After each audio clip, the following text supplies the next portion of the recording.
Saya bernama Selvianti Brubarus. Saya berusia 35 tahun, jalan 36 tahun. Saya bertempat tinggal di Kabupaten Tanah Karo, Brastagi. Saya berasal dari keluarga Kristiani.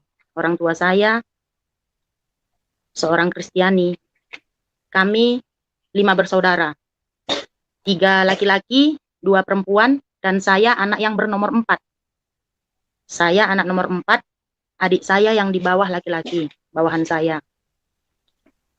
Dari kecil, saya selalu dididik orang tua untuk selalu rajin ke gereja. Karena orang tua saya pun, baik ibu saya dan bapak saya, ikut serta ambil alih sebagai pengurus gereja. Kami sehari-hari, pekerjaan orang tua bertani, ke ladang, ke sawah. Dari kecil kami diajarkan orang tua ya setiap pulang sekolah ke ladang, kalau enggak ke sawah. Di masa saya kecil itu, hari-hari yang saya tunggu hanya hari Minggu. Karena saat-saat hari Minggu itu hari yang menyenangkan bagi saya, karena namanya anak-anak kan hari Minggu yang cuman libur, nggak kerja. Karena orang tua saya kalau hari Minggu nggak ke ladang, nggak ke sawah gitu kan. Jadi terus hari-hari biasa pun kalau orang tua saya nggak pernah memberikan jajan, hanya hari Minggu aja. Jadi di saat waktu saya masih kecil itu, hari-hari yang saya nantikan hanya hari Minggu, karena di situ nggak kerja, nggak ke sawah, nggak ke ladang, hanya ke gereja, dan pulang dari gereja bisa main-main. Selain itu, ya termasuk orang tua saya di kampung itu pada saat itu bisa dibilang orang berada. Jadi sawah lebar, ladang lebar, ternak pun ada, sampai melihara kambing juga gitu. Jadi waktu kami masa kecil itu nggak ada waktu untuk bermain. Hanya waktu bekerja, sekolah, bekerja, liburnya hanya hari Minggu. Tahun 98 terjadilah masalah sama orang tua saya. Karena ada masalah selisih paham sama tetangga. Akhirnya orang tua saya berantem. Karena di situ mungkin karena orang tua saya ini setiap ada yang menjual ladang, yang membeli orang tua saya. Jadi ada orang iri atau nggak terima. Jadi dengan cara lain dia membacok bapak saya. Tahun 98 bulan 7, tanggal 9. Itu kejadian jam 12 malam, bapak saya dibacok. Berantem, memang udah sengaja disediakan alatnya. Malam itu dipancingnya bapak saya keluar, bapak saya dibacok. Padahal di saat itu abang saya yang pertama sudah melamar tentara di Sibolga. Dan pada saat itu dia sudah keluar nomornya, udah masuk anggota. Tapi karena kakak saya yang nomor 2 mau menikah, abang saya itu datang dia.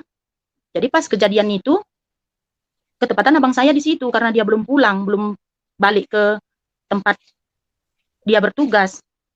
Jadi karena bapak saya dibacok, jam 12 malam kami bawa bapak ke rumah. Di situ aku masih berusia 12 tahun. Aku kelas 4 SD tahun 98. Karena aku lahir tahun 86. Tanggal 9 bulan 10. Jadi kejadian itu saya masih kelas 4 SD. Di pada saat itu kami berdoa. Akhirnya sudah pagi, bapak saya ini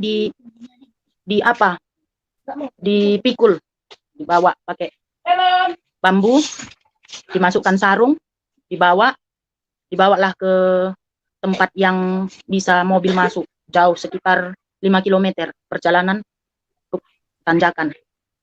Sampai di tempat itu sudah jam 9 pagi. Tapi bapak saya masih tetap bertahan. Baru dibawalah bapak saya ke kota, ke rumah sakit Adam Malik Medan. Sampai di rumah sakit Adam Malik Medan jam 12 siang. Dari kejadian jam 12 malam sampai jam 12 siang tidak ada pertolongan apapun selain pertolongan Tuhan Yesus yang membuat bapak saya bertahan hidup. Kami hanya berdoa dan menangis. Setelah itu abang saya lari, dicari ilah sama polisi, dan abang saya ditahan. Begitu juga orang yang membacok bapak saya itu ditahan. Setelah itu, bapak saya sama mama saya di rumah sakit selama 5 bulan. Abang saya yang paling tua di dalam sel tahanan. Karena kakak saya pada malam itu, karena dia pesta, ya dia sudah dibawa sama suaminya. Ikut bersama suaminya. Tinggal abang saya, yang atasan saya itu dia masih SMP kelas 1. Dia tinggal di Brastagi. Dia di situ tinggal di Brastagi bersama abang saya, abang dari Pak Tua. Dia tinggal di situ, kos di situ. Jadi saya dititipkan oleh ibu saya di kampung saudara ibu saya. Jadi kami nggak di kampung itu lagi kami. Pada saat itu langsung saya dititipkan dengan adik saya yang berusia 3 tahun. Kami berdua dengan adikku berusia 3 tahun. Kami dititip di situ. Abangku yang paling tua itu di penjara. Itu begitu besar rintangan yang dihadapi oleh ibuku. Begitu banyak cobaan yang akhirnya abangku tadi pun yang aturannya udah jadi tentara, bahkan sudah menjadi tahanan. Pada saat ibuku sama bapakku di rumah sakit, kami tinggallah di lingkungan baru yang harusnya aku beradaptasi di situ dengan lingkungan baru tanpa sosok seorang ibu, tanpa sosok seorang ayah, dan menjaga seorang adik yang berumur 3 tahun. Di situ keluarga ibu saya ini muslim. Adik dari ibu saya, dia muslim, kami tinggallah bersamanya. Dan orang itu kurang peduli dengan saya dan adik saya. Jadi saya berjuang, saya pergi ke rumah orang, saya bilang saya mau nyuci pakaiannya biar dapat upah, biar bisa beli makan sama adekku. Nanti pergi ke tempat orang yang punya pelihara babi, dia membutuhkan kayu bakar, ku cari ke sungai, kayu bakar ku cari ke sungai, nanti dikasih 1.000, bisa untuk beli jajan sama adekku, itu selama 5 bulan. Setelah 5 bulan, bapak saya keluar dari rumah sakit, kami pun tinggal di tempat kampung saudara ibu saya itu. Di situ kami tinggal di rumah ngontrak, karena bapak saya nggak mau lagi pulang ke kampung itu. Tinggal semua, baik ternak tadi, baik padi yang sudah mau panen, baik tanaman semua ditinggal. Bapak saya tidak mau balik ke sana, karena bapak saya bilang, biarkan itu semua. Anggap itu seperti Sodom dan Gomora. Kayak gitu dibilang bapak saya. Tapi setelah keluar dari rumah sakit, bapak saya sangat berubah. Di saat itu, bapak saya sudah banyak berubah, karena urat sarafnya ini sudah terputus. Jadi bapak saya itu dibilang udah bukan bapakku yang dulu lagi. Dia gampang marah, tidak tahu masalah saya dipukul, berjalan lambat laun. Padahal di saat itu karena bapak saya tidak mau mengharapkan harta yang dari kampung itu, ibu saya berjuang bekerja di ladang orang mengharapkan upah yang ibaratnya tidak cukup untuk berobat jalan bapak saya aja, uang itu tidak cukup. Jadi saya setiap pulang sekolah, saya kerja, apa aja disuruh orang nyuci kainnya, saya cuci, disuruh orang ngambil makanan babinya ke ladangnya, saya ambil. Nanti saya kadang ngambil kayu yang hanyut-hanyut di sungai, kadang saya cari daun ubi, saya ikati atau genjer saya jual supaya ada untuk tambahan untuk makan mama saya sama bapak saya kayak gitu.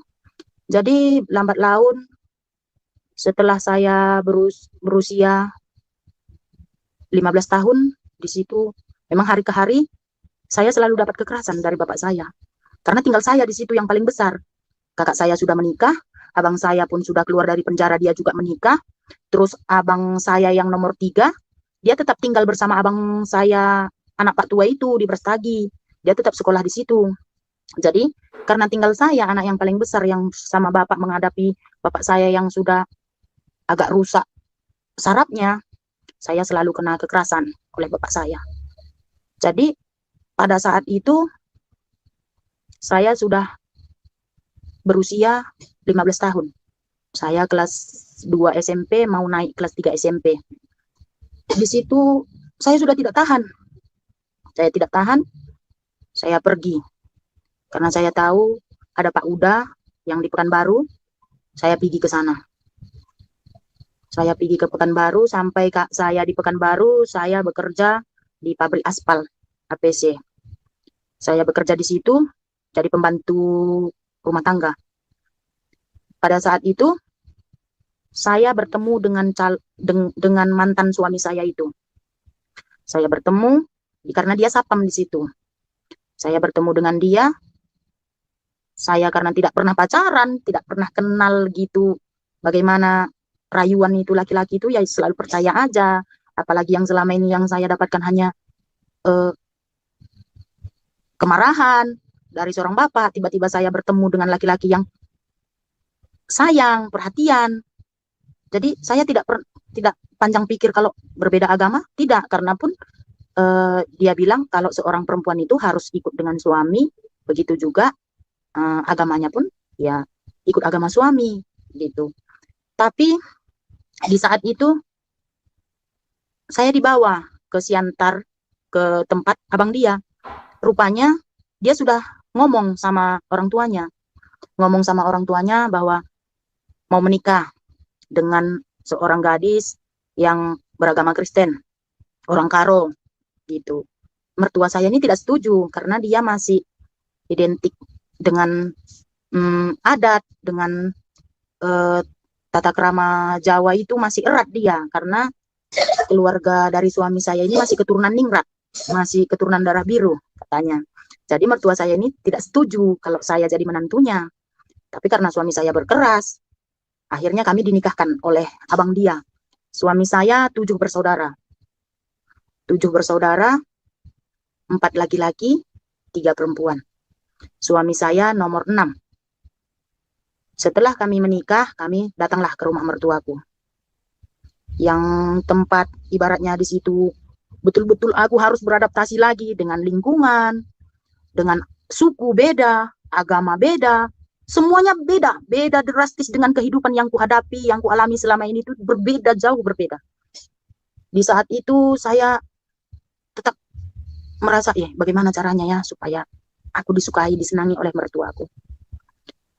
Di saat itu di rumah mertuaku kami baru menikah, kami tinggal bersama mertuaku. Kalau ku cuci piring, ku simpan di rak piring, diambil lagi sama mertuaku, dicucinya lagi, jorok, bata katanya gitu kan. Dia nggak terima, setiap pekerjaanku dia tidak terima. Akhirnya suamiku memutuskan kalau kami cari rumah kontrakan. Kami ngontrak, tapi karena suamiku anak laki-laki paling kecil, dia tidak tahu pekerjaan. Tidak tahu, cuman hanya hari itu dia sapam. Setelah habis kontrak pabrik aspal itu, dia udah bingung. Kalau kerja keras dia nggak sanggup, dia hanya bisa kerja yang ringan-ringan gitu. Kalau kerja keras dia nggak pernah. Tapi karena aku udah terbiasa dari kecil kerja, aku nggak mengharapkan suamiku untuk kerja. Aku yang kerja, kerjaan apapun, berbotot keliling kampung bawa goni, terus cari sayuran di rawa-rawa, apalagi di daerah Pekanbaru kan banyak rawa-rawa, ada tumbuhan kangkung, genjer gitu kan. Aku ambili, nanti aku ikat, aku juali ke kampung-kampung, ke rumah-rumah. Jadi lambat pertama aku menikah dengan suamiku, tahun pertama dan punya anak pertama, kami sudah kredit tapaan. Begitu tahun kedua, karena anakku yang pertama dan anakku yang kedua agak rapat. Di saat anakku yang pertama berusia 2 tahun setengah, anakku yang kedua sudah lahir. Jadi setelah lunas kreditan kredit lagi bahan bangunan biar bisa bikin rumah.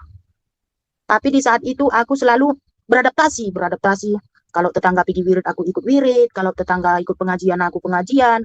Kalau tetangga ada acara kumpulan apapun, aku tetap ikut. Tapi suamiku enggak mau, dia wirid pun dia enggak mau gitu. Sholat pun enggak. Jadi di hari ke hari, apalagi di saat bulan puasa, aku belajar dari tetangga puasa, aku belajar ikut puasa sama dia. Asal pagi aku dibanguninnya ke rumahku, diajaknya sahur di rumah dia, diajarinya sholat gitu di rumah dia. Dia bilang, ya aku senang bisa mengajari kau karena aku dapat pahala katanya gitu kan. Dia belajar lambat laun, datang lagi lah anakku yang nomor 3. Begitu anakku yang nomor 3 lahir, dapatlah kami ujian yang sangat besar. Dapat cobaan ujian yang sangat besar di saat usia anakku yang 5 bulan. Berusia 5 bulan anakku terkena plasi. Dia terkena plastik, kami bawa ke rumah sakit sana, ke rumah sakit sini, semua tidak mampu. Terakhir kami bawa ke rumah sakit Citra Bunda di Pekanbaru. Kami bawa ke situ, juga dokter bilang ya bukan kita yang menentukan nyawa manusia, tapi kita berusaha. Kami akan usahakan semampu kami, Bu. Ibu berdoa. Tapi di saat itu anak saya ini sudah dibiarkan karena diimpus dia apapun nggak bisa lagi, udah nggak masuk. Sampai kapuk itu, kapas itu dibasahi, badan anakku ini ditutupi semua karena saking panasnya tinggi. Dan keluarga bilang ya udahlah kita bawa pulang aja. Di situ saya nangis, saya berdoa. Di situ agama saya kan Islam, saya bilang ya Allah, tunjukkanlah mujizatmu ya Allah, sembuhkanlah anakku. Jika memang saat ini kau panggil anakku, kau jemput anakku, aku ikut ya Allah. Saya bilang seperti itu. Saking 3 hari dia sakit, nggak mau makan, nggak mau minum, asal apapun dimasukkan ke mulutnya keluar. Ternyata karena kena plastik dia harus berobat kampung. Akhirnya diobati, obat kampung, sembuh. Pulang kami dari rumah sakit. Di rumah sakit kami sekitar 2 minggu. Jadi timbullah utang. Akhirnya rumah kami terjual. Untuk membayari utang di saat anak saya sakit, rumah terjual. Kami ngontrak. Ngontrak sana, ngontrak sini, pindah sampai berapa kali kami pindah. Karena bukan nggak cocok tempat kami yang ngontrak itu. Hanya nggak cocok aja harganya. Nanti begitu 3 bulan kami tepati naik, kami nggak sanggup bayar. Akhirnya aku memutuskan numpang di tapaan orang. Ada di sana di Pekanbaru abang saya, abang angkat saya, dia sama semarga sama saya nggak malu, saya datang ke rumahnya. Bang, aku udah nggak sanggup ngontrak terus bang, karena mahal kontraknya, uang nggak ada, untuk makan aja kami susah. Ini aku minta sama abang, aku minta bantuan, belikan aku tepas itu gede, belikan aku tepas, biar aku bikin gubuk supaya nggak ngontrak lagi. Tapi aku minta sama Kam, ini bukan kira utang, aku minta seikhlasnya. Aku bilang kalaupun Kam ikhlas itu 10.000 atau 20.000, yang penting keikhlasan dulu, saya bilang gitu. Datang kakak ipar saya itu menangis dan berikan uang kepada saya. Bangunlah gubuk kalian, memang bagus itu katanya, daripada kalian ngontrak. Akhirnya kami numpang di tanah orang, kami di situ bikin gubuk dari kayu bulat dan dari tepas anyaman kulit sawit itu, kulit batang sawit. Kami buatlah gubuk ukuran 3x5 besarnya. Gubuk itu 3x5 meter. Di situ masak, di situ kami tidur bersama 3 orang anak saya. Karena ada tetangga yang waktu kami ngontrak itu berjualan di pasar. Saya terinspirasi juga, bagaimana ya kalau saya jualan juga. Jadi saya terinspirasi, saya jualan es dawet. Di saat itu pertama saya jualan ya bisa dibilang masih merintis ya, cukup untuk makan. Tapi karena saya nggak tahu, saya tiba-tiba datang lagi anak saya yang nomor 4 ini. Datang anak saya yang nomor 4, di situ saya tidak terima. Saya bilang, Tuhan, kenapa selalu kau berikan aku anak, sedangkan hidupku susah. Sedangkan anak yang 3 ini aja pun susah untuk ngasih makannya. Kau kasih lagi, saya bilang. Terus saya seakan-akan kayak marah gitu sama Tuhan. Saya bilang, kenapa Tuhan, banyak orang yang membutuhkan anak, banyak orang yang menginginkan sampai berobat kemana-mana, enggak juga, tapi kenapa aku kau berikan? Saya bilang. Saya nangis, saya seakan-akan tidak terima, karena sedangkan anak yang 3 aja pun susah saya ngasih makannya gitu kan. Jadi pas di suatu malam saya berdoa sambil nangis. Saya bilang, Tuhan, kalau memang kau merasa pantas anak ini kau titipkan sama aku, ku terima, tapi aku pingin kali Tuhan punya rumah gedong. Kepingin kali aku kalau anak ini nanti lahir di rumah gedong. Saya bilang seperti itu. Setelah itu besoknya saya jualan laris. Jualan itu laris terus sampai saya bisa punya tabungan. Tapi di situ pun mujizat itu sebenarnya saya dapat, karena saya pun kalau saya dibilang Islam, tapi kalau di saat saya sedih, di saat saya dapat musibah, selalu saya berdoa menyebut Tuhan Yesus. Setelah itu tercapailah, karena ada juga mujizat, gara ada tetangga saya juga di depan rumah itu bilang waktu malam itu ada hujan, dia menghina saya itu, ada hujan deras, angin kencang sampai kami nggak bisa tidur di rumah memang pada saat itu karena takut, karena di depan rumah saya itu pun ada pohon. Jadi pada saat itu pagi-pagi tetangga saya itu datang, dia bilang kami tadi malam nggak bisa tidur karena nengok dari jendela kaca rumahku, aku tengok kapan lah terbangnya rumah Yanti itu, gitulah katanya pagi-pagi itu ngomong sama saya. Tapi saya di waktu dia ngomong itu nggak marah, tapi kok kayak ada yang mengajari saya bilang iya kak, karena belum siap itu rumahku di sana, udah aku bangun gedung besar, belum siap soalnya kan besar kali saya bangun, jadi belum siap, nanti kalau udah siap rumah itu pindahnya kami ke situ, aku bilang kayak gitu. Sedangkan tapaan apapun nggak punya, satu biji batu bata pun nggak punya. Tapi karena di saat perkataanku itu didengar oleh Tuhan, mungkin terjadi kenyataan, apa yang saya ucapkan itu kenyataan. Jadi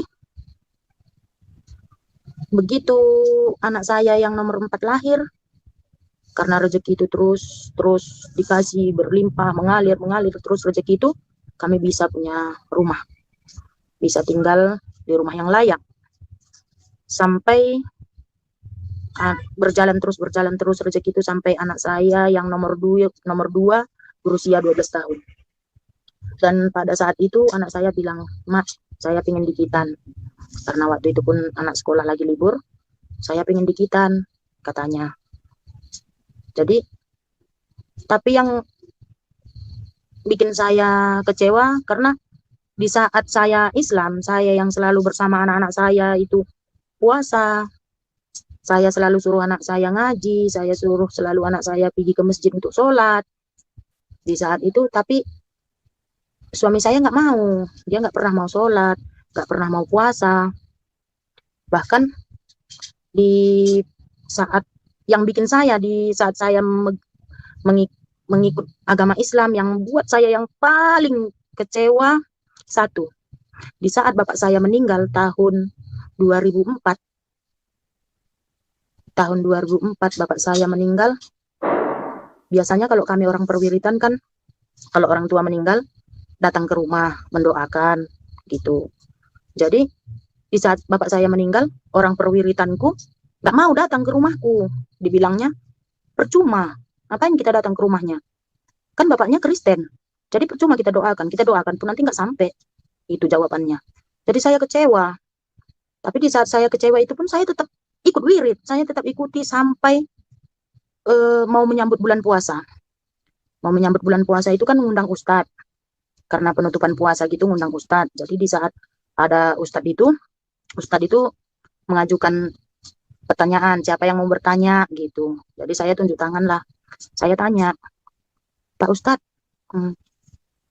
saya mau tanya, apa betul kalau saya kan Islam, bapak saya Kristen, jadi saya mau mendoakan bapak saya, apa betul itu Pak Ustadz? Nggak sampai, saya bilang gitu kan.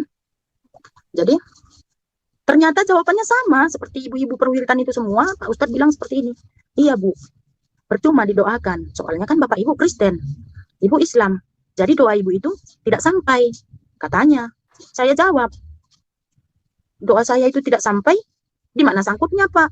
Kan Tuhan kita sama, mau Islam mau Kristen kan Tuhan kita sama, saya bilang. Jadi iya Bu, tapi kan kalau doa itu beda, katanya. Di situ saya sebetulnya sudah kecewa, tapi kan aku kan kecewa sama manusia, seperti itu pemikiran saya kan gitu. Saya merasa Tuhan tidak ada dua, Tuhan itu cuma satu gitu, baik mau itu Islam mau itu Kristen, Tuhan kita itu satu, itu kan. Jadi apapun kata orang, kata manusia, saya tetap tekuni agama saya bilang seperti itu kan. Setelah itu eh, di saat anak saya sudah dikitankan, karena anak saya yang nomor 2 itu dikitankan, anak saya yang nomor 3 pun minta dikitankan, jadi barenganlah orang ini dikitankan. Barengan orang ini dikitankan, ya saya sangat bersyukur kan gitu, saya sangat bahagia karena tanggung jawab saya, ibaratnya kalau katanya anak itu sudah dikitankan, dia sudah menanggung dosanya gitu kan. Jadi saya bersyukurlah udah dua-duanya anak saya dikitankan, rezeki pun berjalan terus, tidak ada halangan, terus rumah tangga kami pun akur, nggak ada masalah. Tapi satu yang buat saya jadi beban, setiap malam suami saya nasihati, pergilah Pak, sholat sama anak kita, asal maghrib pergilah. Dia tetap tidak mau. Tetap, kalau ada pun tetangga yang meninggal, dia tidak pernah mau datang, tidak pernah mau layat, mau kenduri pun tidak pernah pergi. Ada acara apapun di masyarakat, dia tidak pernah mau gitu. Jadi karena saya tahu, suami saya nggak mau, biarlah saya yang pergi. Soalnya kan nanti ada apa-apa juga sama saya, sama keluarga saya, ya tetangga juga yang membantu kan gitu. Tetap setiap malam kalau kami duduk di teras gitu, anak-anak sudah tidur, saya buatkan kopinya, terus saya pelan-pelan bicara, puasa lah Pak, kalau pas bulan puasa, sholat lah, kalau pas waktunya sholat itu sholat. Tapi jawabannya, bukan sholat itu yang menentukan kau masuk surga, bukan puasa itu yang menentukan kau masuk surga, tapi kebaikan kau. Itu jawabannya terus. Terus saya jawab, kenapa kamu ajak aku masuk Islam tapi nggak kamu bimbing aku? Jadi nanti katanya kalau nggak kamu bimbing aku, dosaku pun kamu yang nanggung. Saya bilang seperti itu. Itu urusanku sama yang di atas, katanya kayak gitu. Tapi lambat laun terus saya pertama waktu itu cuman mau ngetes dia gitu kan. Kalau memang Bapak nggak mau puasa, nggak mau sholat, udah kita pisah aja. Saya bilang kayak gitu. Tapi jawabannya terserah. Oh, ya udah, aku pulang ke kampung, pulang tempat orang tuaku. Saya bilang kayak gitu. Ya terserah, kalau kau mau pergi, tapi jangan balik lagi. Itu jawaban dia. Jadi mungkin di situ entah dia pun lagi emosi, aku pun lagi emosi. Aku pergi, aku putuskan untuk pergi balik ke kampung, ke rumah orang tuaku. Akhirnya di sini pertama anakku kubawa. Akhirnya yang ikut sama aku 2, yang paling besar dan yang paling kecil, karena yang nomor 2 dan nomor 3 masih sekolah di sana. Biaya untuk urusan surat pindahnya pun susah, sulit, dana tidak ada. Akhirnya anakku yang nomor 2 dan nomor 3 ikut dengan abangku yang paling tua kan tinggal di Pekanbaru. Jadi ikutlah bersama abangku, dia sekolah sama abangku. Di sini aku ikut orang tua. Akhirnya karena mama pun tinggal sendiri, aku memutuskan untuk cari rumah kontrakan sama anakku. Yang anakku sudah SMA, yang paling besar, yang perempuan. Anakku yang paling besar perempuan, dia SMA sekolah di sini, sama anakku yang paling kecil pada waktu itu kami pindah itu masih TK. Kami ngontrak di sini, aku kerja di ladang orang, nanti disuruh kerja panen cabai, karena di sini kan daerah perkebunan, tanaman sayur apa semua ada di sini kan. Jadi setahun berjalan, keluarga menjodohkan saya sama abang ipar saya. Abang ipar saya ini abang ipar dari anak Pak Tua, kakak saya itu sudah meninggal. Jadi kami dijodohkan sama abang iparku.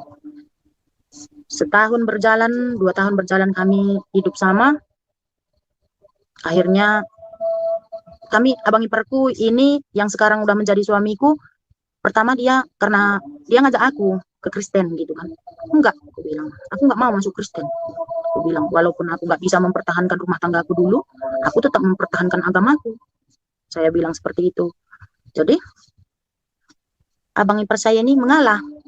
Ya udahlah gitu kan, biarlah saya yang masuk Islam, katanya. Terus dibilangnya lah sama pengurus masjid yang di kampung. Akhirnya pengurus masjid itu memanggil mantri lah. Jadi kita juga dia masuk Islam. Akhirnya abang ipar saya ini yang sudah menjadi suami saya saat ini masuk Islam. Tapi di saat dia sudah masuk Islam, saya suruh belajar, saya suruh pergi ke masjid. Dia mau, tapi nggak ngerti. Udah bolak-balik diajari sama imam itu gitu kan, baca ini gitu. Dibacanya. Tapi sampai rumah nanti kusuruh bacanya lagi dia nggak tahu gitu. Sampai anakku yang nomor 4 ini pun ngajari gitu. Ayo Pak, baca ini, baca ini. Nggak ngerti. Nggak ngerti dia. Aku betul-betul nggak ngerti. Aku bilang, belajar pelan-pelan nanti tahunya kamu. Aku bilang gitu. Tapi pada suatu malam pada saat itu aku sakit perutku kan. Udah sakit kayak kena angin duduk gitu kan. Jadi dia udah ketakutan. Dia nangis berdoa. Dia menyebut Tuhan Yesus. Dia doakannya dengan tetap doa Kristen gitu. Itu yang aku tahu katanya. Aku nggak tahu kayak mana doa orang Islam katanya kan. Dia doakan aku dengan menyebut nama Tuhan Yesus. Begitu juga lambat laun kami sudah bersama dari tahun 2000 2020 dari tahun 2020 awal dari tahun 2020 awal ini sudah berjalan 2 tahun 2 tahun setengah berjalan 2 tahun setengah kami tetap menjalani hidup yang seperti ya manusia yang tidak punya agama karena walaupun dibilang saya Islam tapi saya tidak mempelajarinya, tidak melaksanakannya, tidak mengikutinya, baik puasa, baik sholat, baik apapun tidak, cuman sekedar Islam KTP. Tapi di situ saya tidak sadar, saya tidak punya agama itu saya tidak sadar. Saya merasa saya hidup ini hidup sendiri. Saya yang bikin saya hidup ini saya yang hidup sendiri gitu. Saya tidak di saat itu saya merasa saya tidak punya kepercayaan. Lambat laun berjalan pada tanggal 3 bulan 10 tahun 2021. Disitulah saya sakit ke rumah sakit.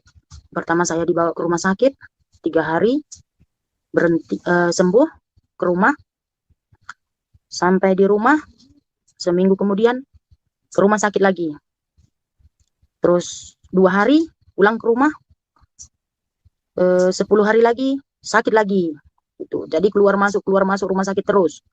Yang terakhir bulan 3 awal di situ saya sakit lagi sampai dibawa dulu pertama ke rumah sakit Amanda, dibawa balik lagi ke rumah, dibawa ke rumah sakit Aparina sampai di Aparina tidak sanggup ditangani, dibawa ke Medan. Sampai dokter pun heran, dicek penyakitnya selama saya keluar masuk rumah sakit, dokter nggak dapat penyakitnya. Di USG dicek, dimasukkan alat, diperiksa, nggak ada penyakitnya. Abang saya dari anak bapak tua saya itu meninggal. Jadi saya mintakan saya pulang. Saya pulang ke rumah. Setelah abang saya itu dari anak bapak tua saya itu dikebumikan, malam itu kumat lagi. Sakit. Datang kakak saya bilang, sebelum itu pun memang saya udah pernah didoakan. Sebelum yang abang saya meninggal ini, saya udah pernah juga didoakan, itu karena usulan dari kakak saya. Kakak saya bilang seperti ini, kalau menurutku mungkin, kau mau nggak kalau didoakan, kata kakak saya gitu kan. Saya pikir kayak gini, apa maksud kakak ini mau didoakan? Saya kan Islam, nanti didoakan sama orang Kristen gitu kan. Tapi kakak saya bilang, kan nggak apa-apa kalau didoakan aja gitu. Ya udah, aku bilang, ya biar nanti malam kami datang sama tim doa kemari katanya. Ya, saya bilang kan. Pada malam itu datanglah tim doa ke rumah bersama kakak saya. Kakak saya bilang, ini adik saya, dia minta tolong didoakan karena selama ini sakit gitu kan. Ke rumah sakit pun nggak tahu, nggak dapat penyakitnya katanya. Jadi tim doa itu bilang sama saya, kamu apa agama Bi? Katanya. Saya bilang, saya Islam. Dibilangnya nggak apa-apa Bi, kami semua melayani siapapun yang minta didoakan, kami bersedia katanya gitu kan. Jadi oh ya, saya bilang. Terus dia bilang, Bibi mau kudoakan? Mau. Bibi pingin sembuh? Iya, saya bilang gitu kan. Tapi kalau Bibi mau sembuh, Bibi harus percaya sama Tuhan Yesus, katanya gitu. Di hati saya, ya ini kan udah akal-akalan orang ini nih semua ini, biar supaya saya masuk Kristen, biar supaya saya ke gereja, ini akalan kakak saya ini. Seperti itu pemikiran saya, karena selama saya yang sudah pisah sama suami saya itu, keluarga saya ini semua bilang sama saya, udahlah ke gereja aja kau balik, ngapain lagi?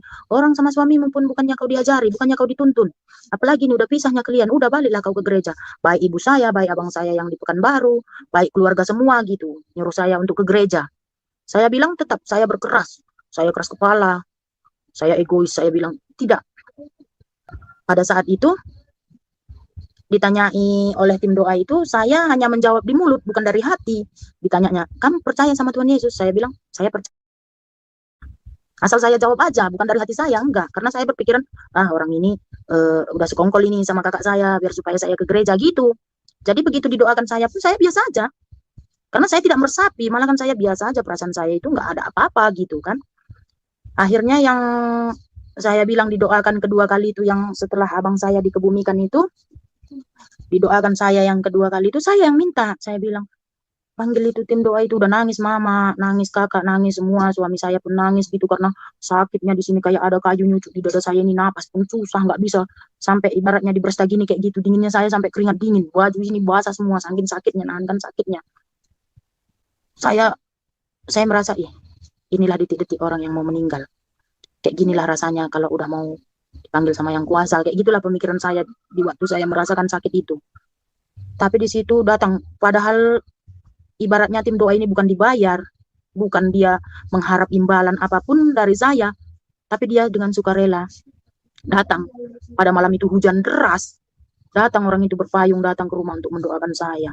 Sampai dia pun mendoakan saya sambil menangis.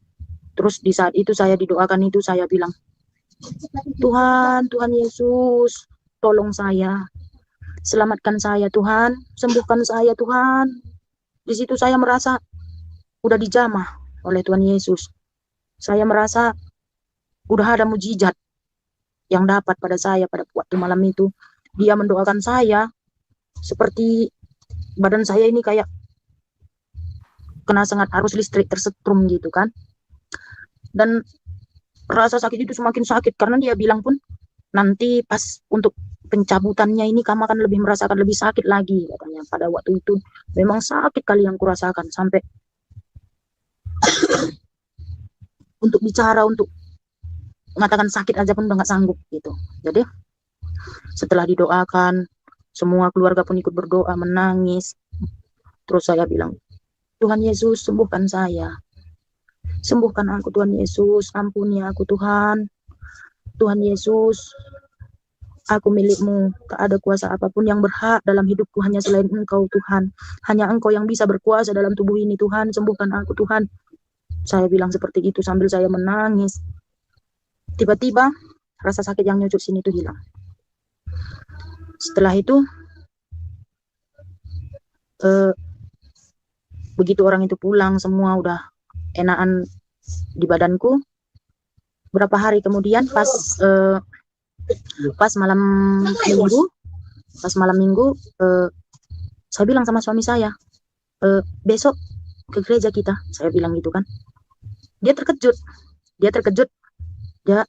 sambil tersenyum. Dia bilang, oh ya, sambil tersenyum kayak merasa kayak apa gitu kan. Saya bilang, saya pingin ke gereja. Jadi suami saya bilang, ayolah ke rumah abang, karena rumah abang saya yang nomor 3, abang yang atasan saya kan tidak jauh dari rumah saya. Jadi kami pergilah ke situ. Kami pergi ke rumah abangku, malam itu kami bilang, bang, nanti hari Minggu aku mau ke gereja. Situ pun abangku ketawa dia. Kayak merasa nggak mungkin, karena selama ini pun udah menyuruh untuk ke gereja itu saya nggak mau gitu. Kok ini tiba-tiba minta ke gereja gitu kan.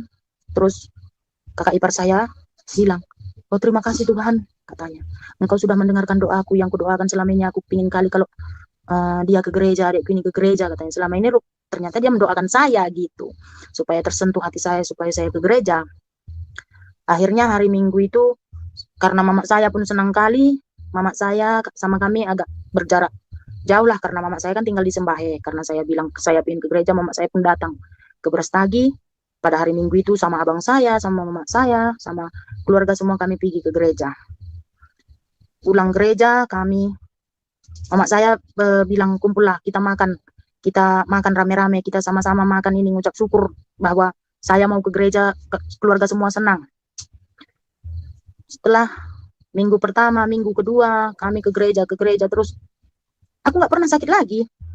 Sampai obat yang dikasih dokter yang untuk jangka 3 bulan itu pun nggak aku makan lagi. Obat itu nggak aku makan lagi. Karena aku bilang sama, udah lama nggak usah aku makan obat ini lagi. Makanlah anakku, itu kan antibiotik itu. Di dalam kan lukanya belum sembuh katanya. Nggak aku makan lagi. Budek pun aku dibikin obat ini, mah udahan. Udah terlalu banyak obat yang aku makan. Saya bilang kayak gitu kan. Jadi obat itu saya buang. Saya buang obat itu sampai sekarang ini, puji Tuhan, saya tidak pernah kumat lagi penyakit saya tidak pernah merasakan sakit lagi di perut saya, di dada saya, nggak pernah. Tapi saya yakin, saya percaya, saya sudah disembuhkan oleh Tuhan Yesus dari sakit. Saya sudah diberikan kesempatan lagi untuk hidup, agar saya kembali kepadanya, karena Tuhan Yesus sudah merindukan saya. Saya seperti dombanya yang hilang, jadi Tuhan Yesus sangat menyayangi saya. Jadi saya tidak akan gentar lagi, saya tidak akan mengecewakan Tuhan Yesus lagi. Yang kedua kali saya tidak akan mengecewakannya lagi. Jadi saya saat ini lebih banyak meluangkan waktu untuk baik bersaksi, ataupun pergi menara doa, atau PA, atau apa yang ada di dalam gereja. Semampu saya ikuti, saya pelajari. Tapi di saat di dalam kesembuhan saya, dalam saya sudah mengikut Tuhan Yesus, di dalam saya sudah balik ke Kristen, saya sudah sembuh. Tapi begitu banyak pergumulan-pergumulan yang saya hadapi. Tapi pergumulan itu tidak membuat saya untuk tidak kuat, karena saya yakin Tuhan Yesus tidak akan membiarkan saya jatuh sampai tergeletak. Karena saya yakin Tuhan Yesus sangat menyayangi saya, sangat menyayangi saya. Walaupun begitu banyak ujian, cobaan yang saat ini saya hadapi, saya tidak gentar. Karena saya yakin Tuhan Yesus akan selalu menopang dan menolong saya. Baik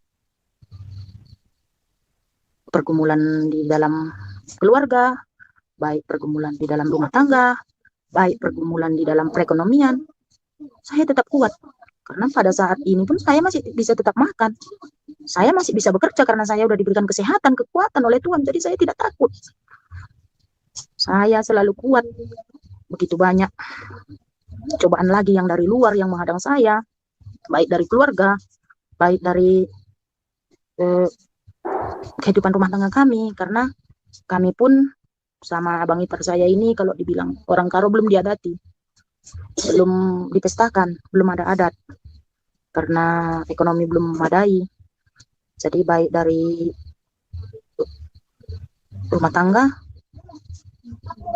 setelah saya disembuhkan dari sakit, kami selalu ada masalah. Dari masalah kecil pun bisa besar.